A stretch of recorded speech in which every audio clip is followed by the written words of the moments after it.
مولانا انور شاہ کاشمیری بہت بڑے عالم دین کی بات سنیے آپ. مولانا سید انور شاہ کاشمیری رحمۃ اللہ علیہ جو دیوبند سے آ کر آپ کے قریب میں ڈابھیل میں انہوں نے مدرسہ قائم کیا تھا. وہ ایک مرتبہ قادیان میں ایک جلسہ علماء کیا کرتے تھے ہر سال رد قادیانیت کے لیے. تو ایک سال اسی طرح وہاں علماء جمع تھے. اب مولانا انور شاہ کاشمیری رحمۃ اللہ علیہ کی خدمت میں حاضر ہوا.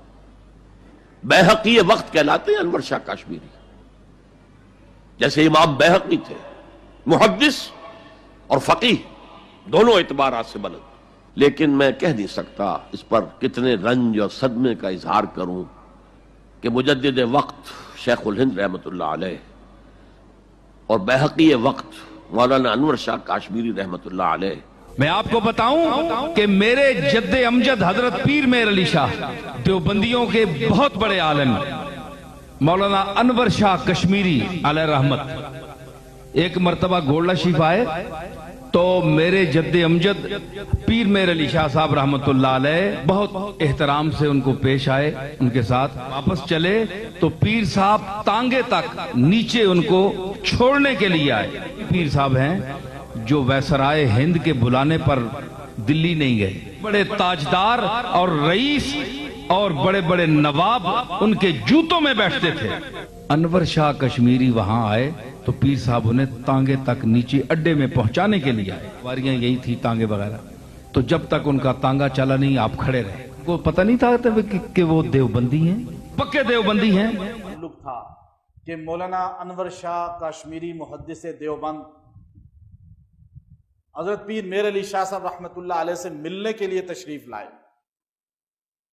لاہور تشریف لائے. علامہ اقبال سے ہی ملاقات ہوئی. علامہ اقبال کو بھی ختم نبوت کی کچھ چیزوں میں اشکال تھا، وہ رد کیا، اس کا ذہن بنایا.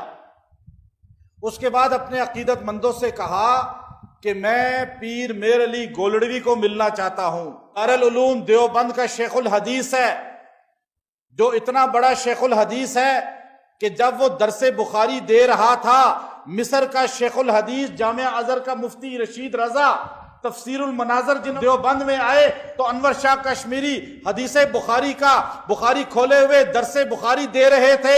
آپ کو پتا چلا یہ عرب آیا ہے، آپ نے بخاری کا درس عربی میں شروع کر دیا.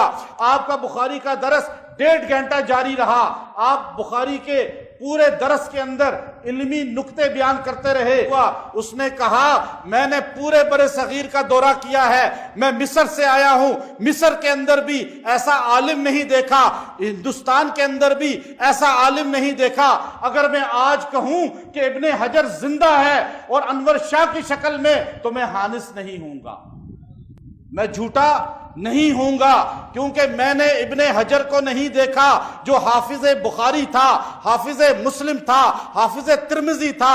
لیکن آج میں نے انور شاہ کو دیکھا ہے جو بڑی دلچسپ بات یاد آ گئی اس پر. علامہ انور شاہ کشمیری رحمۃ اللہ علیہ ایسا بڑا محدث گزرا ہے دارالعلوم دیوبند کا کہ 1000 سال میں ایسا محدث گزرا نہیں جو جب 10 لاکھ حدیثوں کا حافظ اور کوئی بات پڑھ لے تو 40 سال تک نہیں بھولتی، ایسا حافظہ ان کا. تو علامہ اقبال ان سے بڑے متاثر تھے، شاعر مشرق ہمارے علامہ اقبال، اور وہ کبھی کبھی ان کے پاس جاتے تھے. بلکہ علامہ اقبال جو ہے انہوں نے ختم نبوت کا مسئلہ سمجھا ہی انہی سے. اچھا، ورنہ آپ کو پتا علامہ اقبال جو ہے مرحوم یہ بھی کسی ایک درجے میں ختم نبوت کے حوالے سے مرزا قادیانی کے فتنے کے حوالے سے تھوڑا سا اس سے متاثر ہو گئے تھے. علامہ انور شاہ کشمیر رحمۃ اللہ علیہ کے پاس طالب علم کے دور سے جاتے تھے. تو علامہ انور شاہ کشمیر رحمۃ اللہ علیہ نے ان کی وہ تربیت کی اور یہ حقائق کھولا کہ ختم نبوت کا عقیدہ ہے کیا. تو یہ علامہ اقبال جاتا تھا، اور ظاہر ہے کہ یہ بھی ذوق، اس کو بھی علم کا ذوق تھا اور بہت بڑے شاعر تھے اور ایک روحانیت کے ساتھ بھی تعلق تھا. لہٰذا علامہ اقبال کہتے ہیں میرے پیر و مرشد علامہ رومی کو پیر و مرشد مانتے ہیں وہ. بالکل. ایک دن شاہ صاحب کے ساتھ بیٹھے باتیں کر رہے تو کہنے لگے کہ حضرت یہ کیا بات ہے، آپ کے سامنے کوئی حدیث بیان کی جاتی ہے، حدیث سنتے ہی آپ اس کا جواب دے دیتے کہ حدیث صحیح ہے یا صحیح نہیں ہے. جی، یا آپ کو علوم اتنے مستحضر ہیں کہ سنتے جواب دے دیتے. سبحان اللہ، کیا وجہ ہے؟ تو علامہ انور شاہ کشمیر رحمۃ اللہ علیہ مسکرائے، فرمایا کہ علم کا جواب دوں یا دل کا جواب دوں. اب یہ شاعر آدمی تھا، اس نے کہا جی علم کا جواب تو چھوڑیے، دل کی بات بتائے. سبحان اللہ، دل کی بات بتائے، علم کی باتیں تو سنی ہوئی ہیں. تو حضرت شاہ صاحب نے فرمایا کہا کہ یہ رب کعبہ کی قسم جب کوئی رسول اللہ صلی اللہ علیہ وسلم کی حدیث میرے سامنے بیان کرتا ہے تو اگر وہ حدیث صحیح ہوتی ہے تو مجھے رسول اللہ کی خوشبو آنے لگتی ہے. اللہ اکبر. یعنی آپ کے زبان مبارک سے الفاظ نکلے حضور کے تو خوشبودار، تو اب مجھے حضور پاک کی خوشبو آنے لگتی ہے. اس خوشبو کو سونگتے ہی میں کہہ دیتا ہوں، جب وہ پڑھ رہا ہوتا ہے میں کہتا ہوں حدیث صحیح ہے، اور جب وہ خوشبو نہیں آتی تو میں کہتا ہوں بھئی حدیث صحیح نہیں، تحقیق کر لو. اب یہ بات ہے، اب یہ دیکھو یہ اللہ نے ان کو ایسی بصیرت کی نگاہ دے دی ہے، ایسی پاکیزہ کر دی روح کہ حدیث سنتے ہی ان کو گویا کہ رسول اللہ کی خوشبو انفاظ قدسیہ کی آنے لگتی ہے، اور سنتے ہی کہتے ہیں کہ حدیث صحیح ہے. علامہ اقبال کہتے ہیں کہ مجھ سے پوچھے اسلام حق مذہب ہے تمہارے پاس دلیل کیا ہے، میں کہتا ہوں اسلام کی حقانیت پہ دلیل علامہ انور شاہ کشمیری کا وجود ہے. اسلام حق مذہب نہ ہوتا علامہ کشمیری کبھی مسلمان نہ ہوتا. یہ دلائل کی دنیا کا بے تاج بادشاہ ہے. اس شخص کا مسلمان ہونا اس بات کی دلیل اسلام مذہب پر حق ہے. یہ علامہ انور شاہ کشمیری کون تھے؟ اعناص شاگرد، اتنا بڑا متقی بھی اور نیک شخص اور حافظہ، جو کتاب آنکھوں سے گزر گئی وہ پھر دماغ سے کبھی نکلتی نہیں.